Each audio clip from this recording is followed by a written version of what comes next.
गृहोपयोगी साहित्याची खरेदी करताय तर आजच आपल्या टेकेट सुपर मार्टला भेट द्या.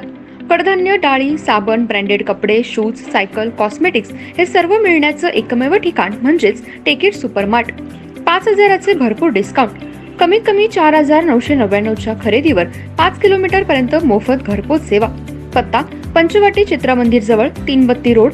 संपर्क 92 97 97 50 00.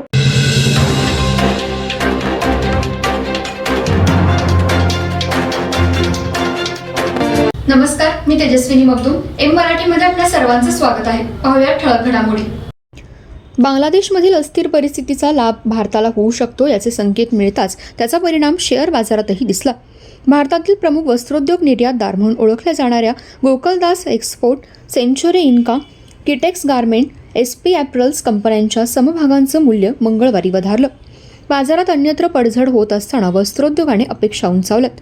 5 दशकांच्या प्रयत्नानंतर बांगलादेश वस्त्रोद्योगातील अग्रणी निर्यातदार देश झाला आहे.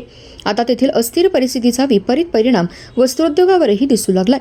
बांगलादेश टेक्स्टाईल मिल असोसिएशनने त्यांचे उत्पादन बंद ठेवण्याचा निर्णय घेतला आहे. परिणामस्वरूप सध्या या देशाकडे अन्य देशांची असलेली तयार कपड्यांची मागणी रद्द होण्याची शक्यता आहे. अशावेळी भारताला यातून मोठी संधी मिळण्याची शक्यता आहे. या बाबतीत भारत व बांगलादेश दरम्यान असलेल्या वस्त्रोद्योग संबंधांचं उदाहरण खूप बोलकं आहे. 2023-24 मध्ये भारतातून बांगलादेशला $122.2 कोटी सूत निर्यात झाली होती, तर बांगलादेशातून भारतात याच काळात $253.2 कोटी किमतीच्या तयार कपड्यांची आयात झाली. बांगलादेशात निर्माण झालेल्या अस्थिर राजकीय परिस्थितीचा फायदा भारतीय वस्त्रोद्योगाला होण्याचा अंदाज व्यक्त केला जातोय. विशेषतः तयार कपडे गारमेंट निर्यातीत बांगलादेशचे स्थान पाहता ही मागणी भारताकडे वळण्याची शक्यता वस्त्रोद्योगातून व्यक्त केली जाते. याचा परिणाम म्हणून देशातील प्रमुख वस्त्रोद्योग निर्यातदार कंपन्यांच्या समभागांचे मूल्यही मंगळवारी वधारलं.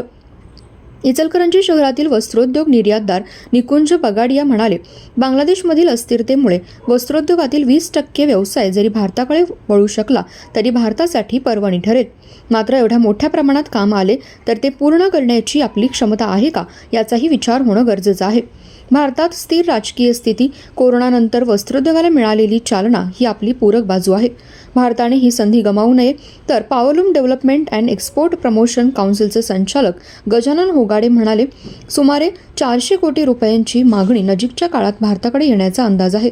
मात्र याच वेळी चीन, व्हिएतनामसारखे देश या स्पर्धेत उतरणार असल्याने भारताला ही बाजारपेठ मिळवण्याच्या गतीने प्रयत्न आणि केंद्राकडून या प्रयत्नांना सहाय्य गरजेचं आहे.